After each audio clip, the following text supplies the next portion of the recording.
Hi, my name is Ken Miller and welcome to this video. In this video we're going to introduce you to some concepts around Panintelligence.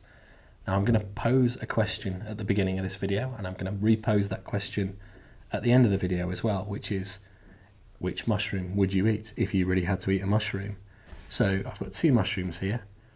One is a mushroom that's brown and there's lots of multiple mushrooms on the stalk, and there's another mushroom over here on the right hand side which is red with white spots on it. Now, if I was to ask you which mushroom you would eat, hopefully the answer would be neither of those mushrooms, because we don't know enough about them. But if I said that you absolutely had to, and your life depended upon eating one of those mushrooms, then I'm guessing in the first instance you probably eat the brown mushroom over the red mushroom. But why is that? Is that based on fact? So let's use business intelligence to try and answer the question. So I've got a data set here, and this is about real mushrooms, and it's classifying mushrooms either as poisonous or edible, and we've got that based on certain characteristics. So the first characteristic we're going to think of here, because it was very clear in our mushrooms, is cap colour. So if I look at red capped mushrooms, there's 1,500 of them in total, and off those 624, so about 42%, are edible, compared to 876, so roughly about 58% of those that are poisonous. So actually on the red mushroom side of things, far more are poisonous than are edible. So let's have a look at the brown mushrooms over here. So we've got more in the data set that are brown, so 2,284 of our mushrooms were brown. Off that, 1,264, so about 55% are edible, compared to 45% that are poisonous. So actually, yes, our first initial thoughts that would we eat the brown mushroom or would we eat the red one, we would be safer eating the brown one compared to the red one. But actually not much safer, 42% compared to 55%. That's not brilliant odds. So if you're gambling with your life here, hopefully now you're starting to see that the information isn't quite as clear as we thought it was. So what we can do is we can do some standard business intelligence. So I can come into the edit chart screen in Panintelligence and I can start to explore the data. So let's have a look at cap shape. So if I look at cap shape, I can see that I wouldn't want to go near a knobbed mushroom. And you know, if it was flat or if it was convex, then the odds are pretty similar. Whereas if it's bell, then there's a good chance that those mushrooms are edible. If I jump back to my items here, both of my mushrooms are what I would call knobbed, but neither are particularly bell-shaped mushrooms. So actually, they both kind of fall into this sort of pattern here where both are looking like there's a very good chance that those mushrooms won't be edible, so will be poisonous. And I can keep exploring this further, so we can look at the cap surface. They're both fairly scaly, so again, they both fall into this classification.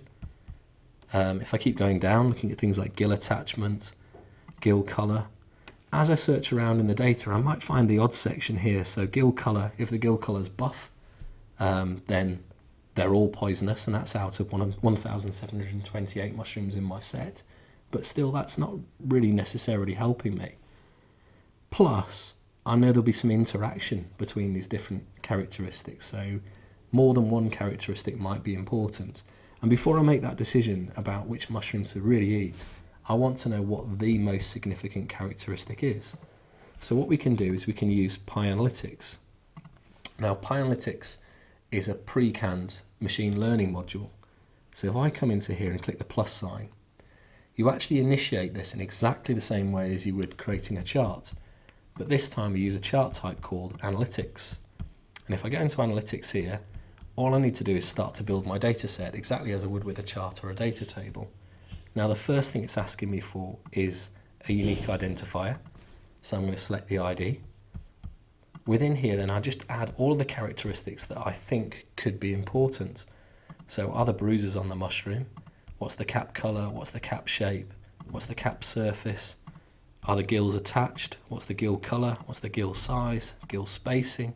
What sort of habitat the mushroom occupies, what the odour or the smell of the mushroom is, its population, its ring number, its ring type, spore print colour, stalk colour above the ring, stalk colour below the ring, stalk root, stalk shape, stalk surface above the ring, stalk surface below the ring, veil colour and veil type.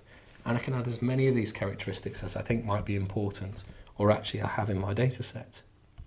What we're finally going to do is we're going to set an objective.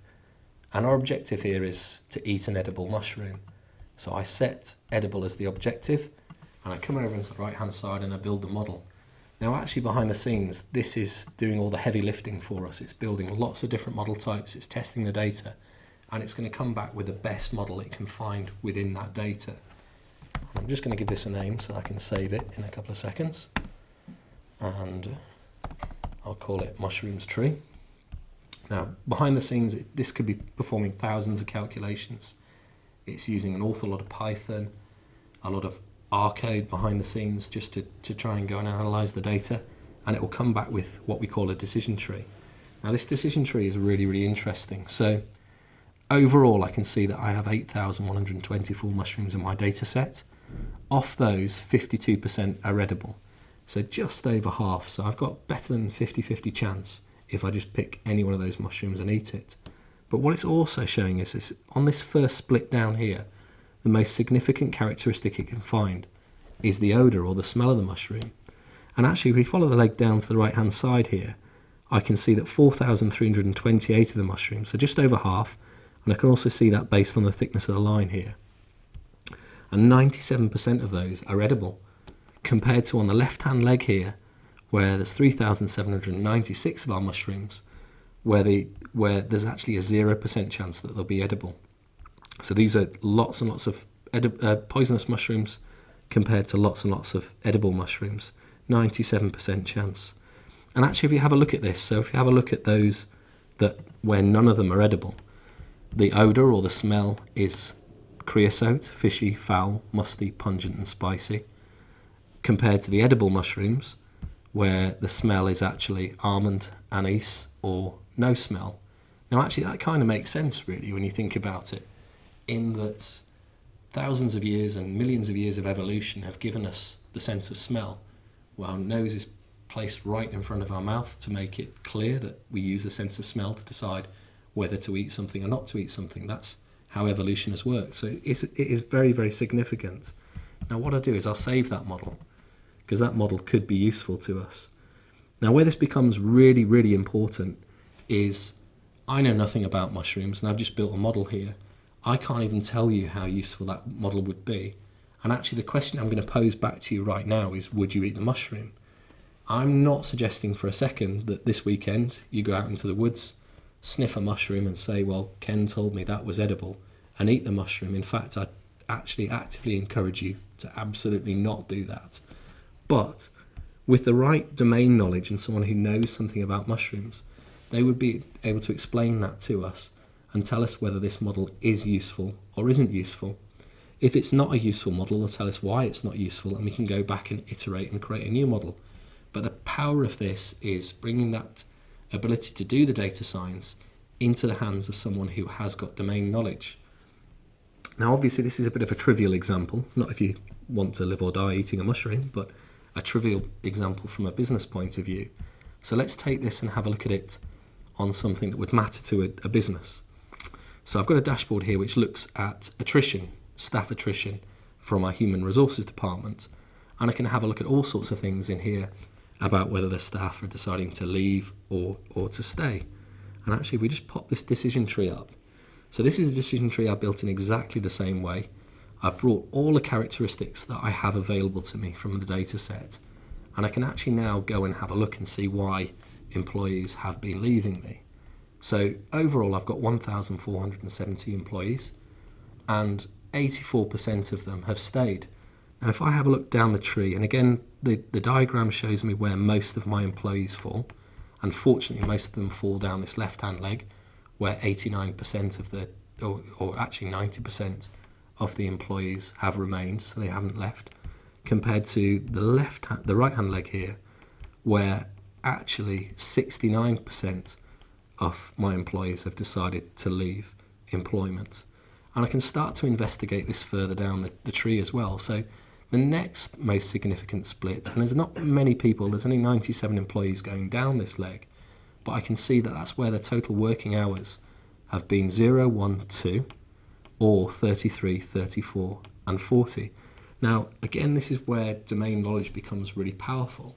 And having known and understood this data set, I can tell you that actually this is anyone who's been with the business less than 3 years, so 0, 1, 2, and 3. But what we're also doing is we're picking up our retirees. So they're people who've been with the business 33, 34, and then we had one particularly long-standing individual here who'd worked with the business for 40 years. So we're not quite so upset about these people leaving the business as we are about our new starters.